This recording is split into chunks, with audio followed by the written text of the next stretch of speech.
여러분 안녕하십니까, 강시열 변호사입니다. 오늘 전국 법관 대표회의가 열립니다. 여기서 충격적인 의제가 올라갑니다. 뭐 당연한 거지만 그래도 전국 법관 대표회의에 이런 의제가 올라간다는 것이 우리한테는 조금 희망을 갖게 하는데요. 물론 이게 또 희망 고문이 될 수 있을지 모르겠습니다만은 오늘 이재명의 공직선거법 상고심이 논의됩니다. 다시 말하면 공직선거법 상고심, 그게 파기환송을 하지 않았습니까? 그리고 그게 고등법원에 가가지고서 지금 계류 중이고 헌법 제84조에 의해서 재판을 중단해버리지 않았습니까? 그런데 이것이 상고심에서 적법 절차에 의해서 파기환송을 했는데 그것이 뭐 잘못된 것처럼 얘기하고 있는데 전혀 잘못된 것이 아니죠. 5월 1일 날 선고한다고 했을 때 그때만 해도 이재명과 민주당은 당연히 무죄가 나올 것으로 보고 쌍수를 들어서 환영했죠. 그러다가 유죄 취지로 파기환송이 나오니까 그때 가서야 왜 그렇게 빨리 하느냐, 기록을 다 읽었느냐 등등 트집을 잡으면서 난리를 쳤고 결국은 서울고등법원에서 그 난리에 못 이겨서 재판을 중단해버렸죠. 자, 그런데 이 상고심, 그러니까 이재명의 공직선거법 상고심, 이에 대해서 지난달 26일 1차 회의 개최 이후 5주 만에 다시 전국 법관 회의를 여는 것인데요. 이에 대해서 사법부의 독립을 갖다가 이게 침해한 것이다. 누가? 민주당이, 누가? 이재명이. 이런 논의를 한다는 겁니다. 그러니까 이 상고심 그리고 파기환송한 거에 대해서 이 조희대를 갖다가 청문회 불러내, 아니면 탄핵을 하네, 아니면 조희대를 수사를 의뢰하네 등등 민주당과 이재명이 압박을 했는데 이것이야말로 사법부의 독립을, 사법부의 중립성을 완전히 깡그리 무시하는 거 아니겠습니까? 그렇다면 법원이 살아있다면 당연히 전국 법관 대표자 회의에서 이런 것들이 논의되고 그리고 성명으로 민주당에 대해서 경고를 해야 되는 거 아니겠습니까? 그런데 지난달 26일 그걸 하지 못했죠. 그리고 나서 다시 연다는 것인데 글쎄 기대해 볼 만할까요? 어쨌든 이제 와가지고서 무슨 의미가 있겠느냐. 설사 민주당에 대해서 지금 전국 법관 대표자 회의에서 어떤 경고를 하고 민주당의 행태에 대해서 유감을 표시한 늘 이제 이재명은 대통령이 되어버렸는데 무슨 의미가 있겠느냐 할 수 있겠습니다만은 그렇지 않습니다. 이재명도 이제 조금 있으면 힘 빠질 것이고 그리고 레임덕 올 것이고 레임덕 오자마자 막 물어뜯을 겁니다. 그때 민주당은 분열될 겁니다. 그러면서 이제 다시 재판이 재개될 수 있습니다. 지금 많은 사람들이 재판 재개를 촉구하면서 지금 철야 농성을 이어가고 있습니다. 아직 대한민국은 살아 있습니다. 그렇게 이재명 마음대로 되는 것이 아닙니다. 자, 그런데 전국 법관 대표자 회의에서 지금 이재명 행태가, 그때 민주당의 행태가 사법부의 독립성과 중립성을 침해했다라고 그런 성명만 내도 이것도 하나의 전기가 마련될 수 있겠죠. 자, 이에 대해서 지금 보도가 나왔는데요. 경기 고양시에 소재한 사법연수원, 여기서 모입니다. 과거에는 사법연수원에서 사법연수원생들이 공부를 했습니다만은 지금은 사법연수원생들이 없다 보니까 로스쿨 되고 나서 이렇게 하나의 회의 장소 내지는 또 교육 장소로 쓰고 있습니다. 이재명 공직선거법 위반 상고심과 관련해서 전국 법관 대표회의가 오늘 임시회의를 다시 엽니다. 법조계에 따르면 전국 법관 대표회의는 오늘 2차 임시회의를 개최하는데요. 지난달 1차 회의를 26일 연 데 이어서 5주 만에 2차 회의를 여는 겁니다.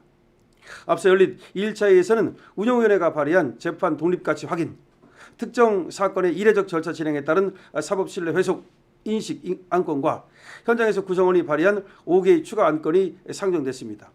그러니까 저번에 이제 운영위원회, 전국 법관 대표회의에 운영위원회가 있는데 여기에서 발의한 것이 재판 독립 가치를 확인한다.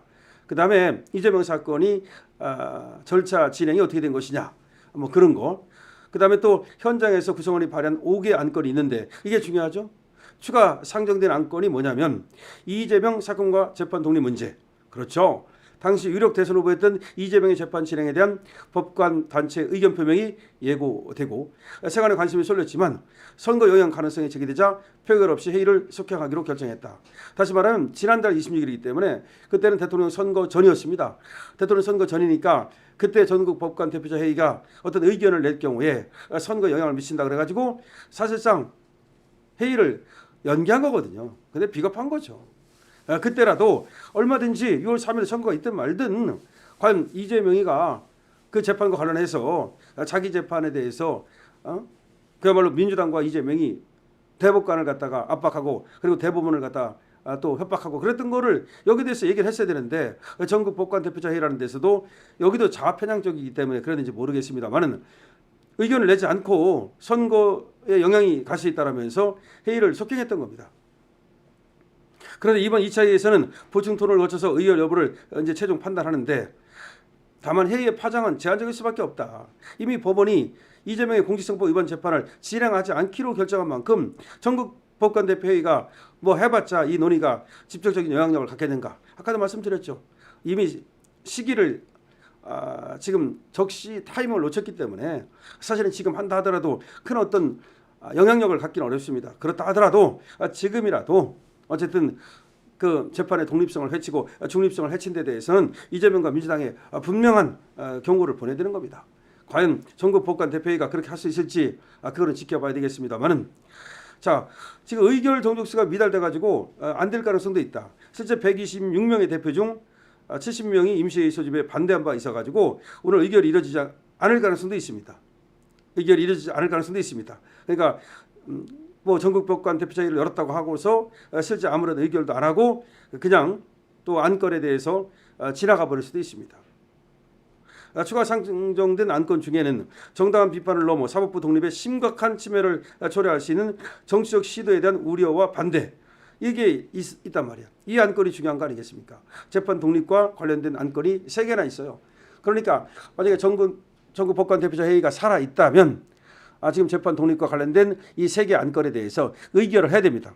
그런데 그렇게 할 수 있을지 지금 확실하지 않다. 왜 그러냐? 이재명이 정권을 잡았기 때문에 민주당이 정권을 잡았기 때문에 지금 사법부도 또 그 눈치를 보면서 그리고 전국 법관 대표자 회의도 또 좌편향적으로 눈치를 보면서 또 아무런 안건도 의결하지 않고 그냥 지나갈 가능성도 있다라는 얘기가 나옵니다. 자 어쨌든 간에 말이죠. 전국 법관 대표자 회의라는 것이 상당히 그전에도 뭐 열긴 했습니다만은 좌파 쪽에 유리한 안건에 대해서는 득달같이 이렇게 의결을 하고 그러면서도 사실상 우파 쪽에 조금 도움이 되는 그런 안건에 대해서는 바로바로 의결을 하지 않고 미루다거나 내지는 또 그렇게 하는데 한번 지켜보겠습니다. 전국 법관 대표자회의가 진짜 살아있는지 그리고 사법부의 독립을 지킬 만한 의지와 그런 어떤 또 지혜가 있는지 지켜보겠습니다. 만약에 여기서 그런 걸 못한다면 결국은 이재명의 종노릇 사법부가 이재명의 주거 노릇을 하는 수밖에 없겠죠. 그 스스로 이재명의 가랑이 밑으로 기어들어가는 거니까 뭐 어쩔 수 없습니다. 그럼 사법부는 이재명 집권 5년 내내 이재명 시키는 대로 시다발이를 할 수밖에 없겠죠. 만약에 정말로 그렇지 않다면 사법부가 살아있다면 그리고 정치 권력에 맞서가지고 국민의 기본권을 지키고 그럴 의향이 있다면 그렇다면 전국 법관 대표자회의가 오늘 재판 독립에 대한 이재명과 민주당의 침해에 대해서 확실한 성명을 내야 될 겁니다. 여러분들 어떻게 생각하십니까? 강신업 팀입니다.